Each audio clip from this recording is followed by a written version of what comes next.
Following the EU's deal with Turkey over people smuggling, the issue of migrants trying to cross, and quite often drowning in, the Mediterranean has largely disappeared from the British media.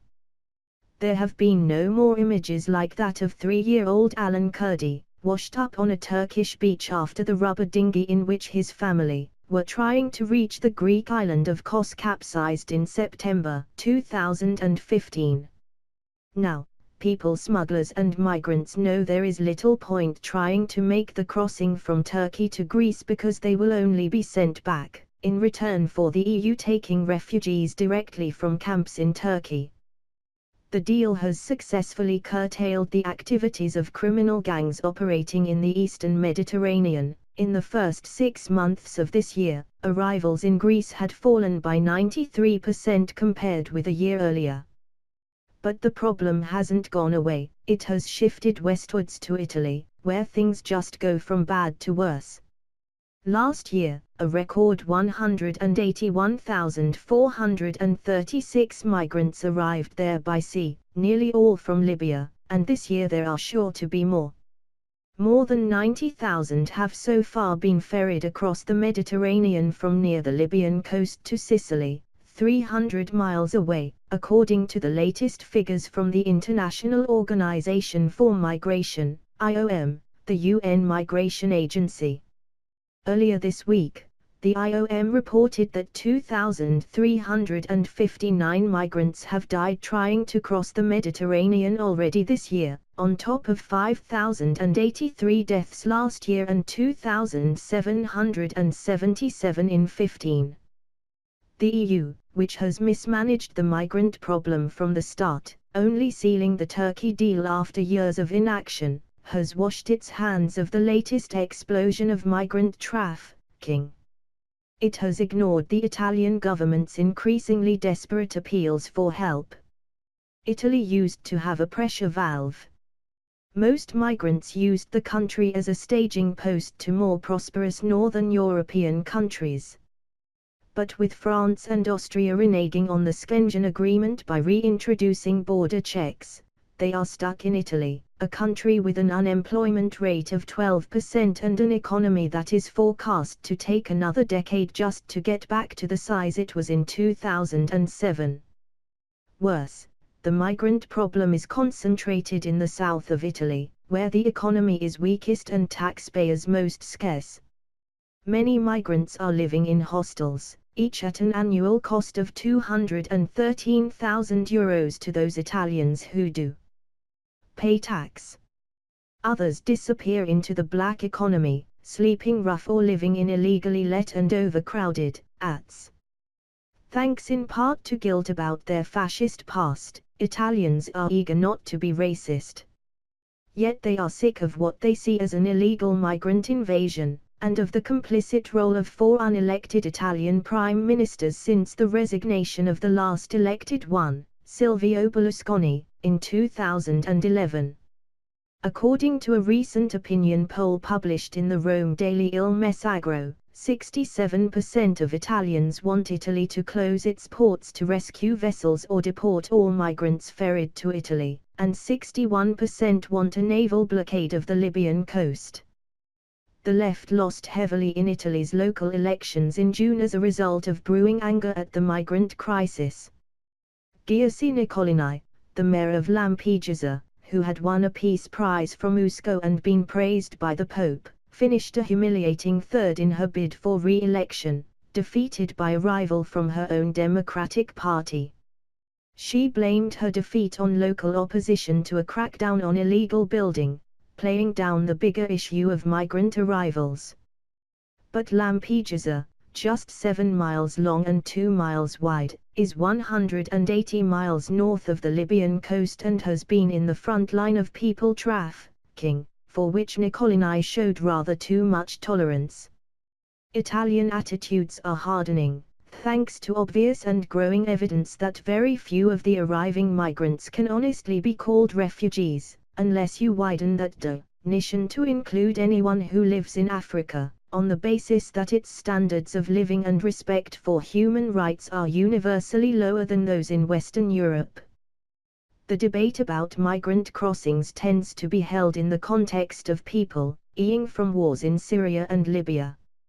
Yet, according to Eurostat, the EU's statistical arm, of the 46,995 migrant arrivals in Italy in the first 4 months of this year, only 635 were Syrians and 170 were Libyans.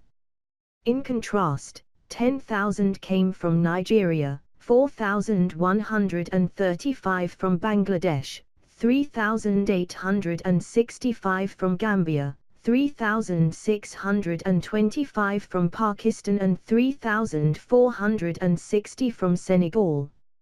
None of these countries can be said to be consumed by civil war, and even if some individuals had reason to claim asylum, international law dictates that they should claim it in the safe country they reach, which in every case would be before crossing the sea to Italy.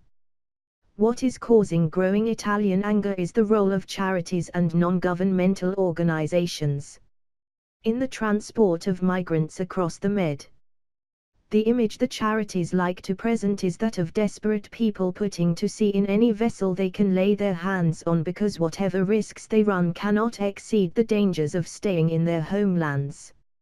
Save the Children, for example, declares in heart-rending prose on its website, between photos of young children wrapped in foil blankets, that children are eating bullets, poverty, persecution and the growing impact of climate change, only to drown in European waters. The reality could not be more different. The vast majority of migrants from Libya are young men paying the equivalent of €1,000 each to people smugglers in what they see as a calculated risk to reach a better life in Europe. The business model of the smugglers does not include transporting their customers all the way to Italy, but rather to take them 12 nautical miles to the boundary of Libya's territorial waters, so they can then be rescued and ferried the rest of the way to Europe.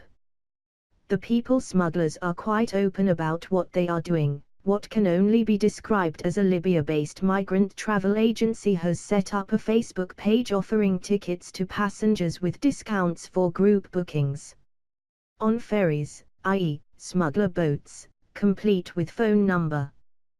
The journey, it says, lasts only 3 or 4 hours before rescue by an NGO, Italian or EU vessel, which will complete the ferry service to Italy. Between October 2013 and October 2014, the second leg of the journey was provided by the Italian Navy and Coast Guard in a search and rescue operation called Mare Nostrum, which brought 190,000 migrants to Italy. But those vessels operated 150 miles north of the Libyan coast near Lampedusa, which itself is 170 miles south of Sicily. This meant migrants had to undertake much of the journey under their own steam. The Mare Nostrum arrangement encouraged them to take greater risks and thus added to the death toll. The operation was replaced in 2014 when the EU agreed that Europe, not just Italy, should shoulder the search and rescue burden. So Operation Triton was launched. Under this, search and rescue vessels from across the EU operate up to a line 120 miles north of Libya. However, all charity vessels, now responsible for about a third of rescues, operate right up to the Libyan coast.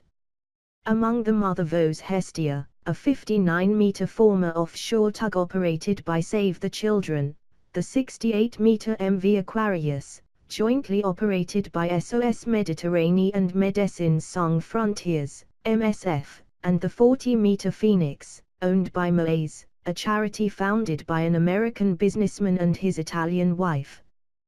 The operators of these vessels are legally obliged to assist those in distress at sea if they are in a position to do so.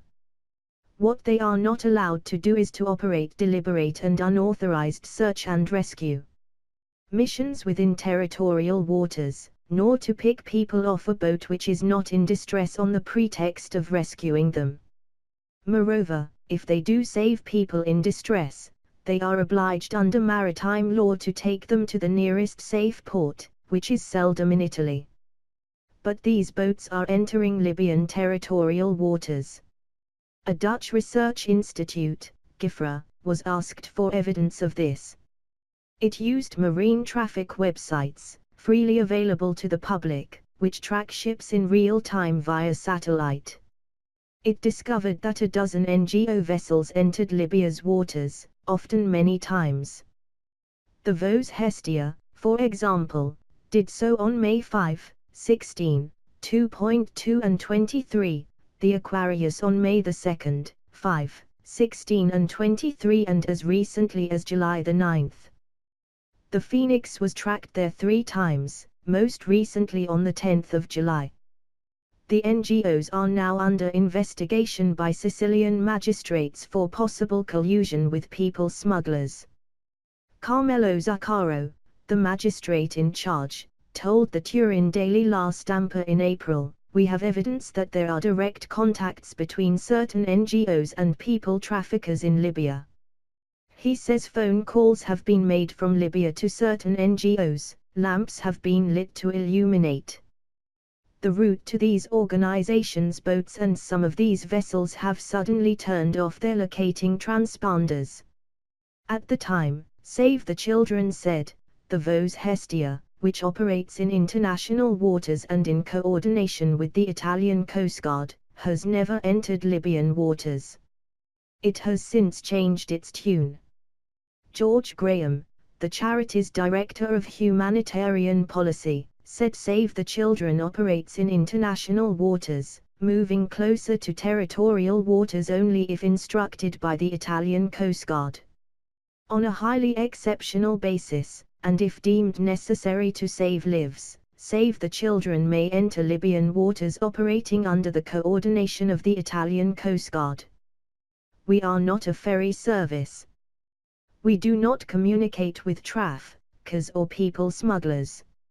Marco Bertotto, head of advocacy for MSF Italy, admits, there were 3 occasions in 2016 when MSF, in critical and urgent cases and with the explicit authorization of the relevant Libyan and Italian authorities, assisted in rescues 11.5 nautical miles from the coast.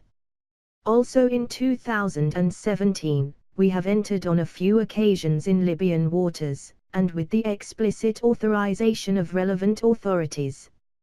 A MOA's spokesman said Phoenix entered Libyan waters only when authorized by the Italian Coast Guard in Rome. However, the Coast Guard declined to explain why it issued such authorizations. These charities, and others operating ships in the Mediterranean, of course claim to be saving lives. But what they are really doing is colluding, either intentionally or not, in a people trafficking operation. If charities and NGOs stopped providing a pickup service a few miles off Libya, and if Italy started returning migrants to the North African countries whence they came, the smugglers' boats would not put to sea. Those who are dying are the victims of a well-intentioned but thoroughly misguided operation, which will come to be seen as a great moral stain on Europe.